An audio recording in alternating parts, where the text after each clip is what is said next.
আর আপনি যত পাপ করেন না কেন মায়ুস হবেন না, মন ছোট করবেন না।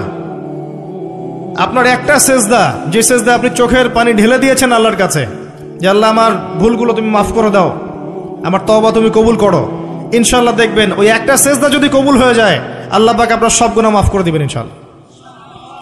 নামাজটা ছাড়েন না, যত পাপ করছেন করেন, আমি বলি নামাজ ছাড়েন না, ইনশাআল্লাহ একদিন নামাজই আপনাকে পাপ থেকে বের করে আনবে ইনশাআল্লাহ।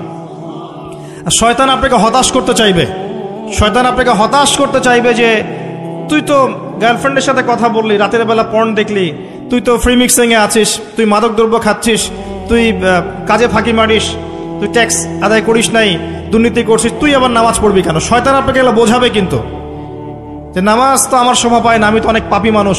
এই ধোকায় পা দিবেন না।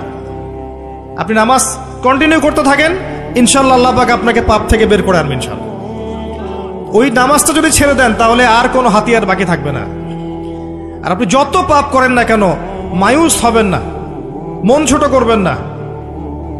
আপনার একটা সেজদা, যে সেজদা আপনি চোখের পানি ঢেলে দিয়েছেন আল্লাহর কাছে, যে আল্লাহ আমার ভুলগুলো তুমি মাফ করে দাও, আমার তওবা তুমি কবুল করো, ইনশাআল্লাহ দেখবেন ওই একটা সেজদা যদি কবুল হয়ে যায় আল্লাহ পাক আপনার সব গুনাহ মাফ করে দিবেন ইনশাআল্লাহ। হতাশ হবেন না। শয়তান হতাশ করতে চাইবে মানুষকে, শয়তান মানুষকে হতাশ করতে চাইবে।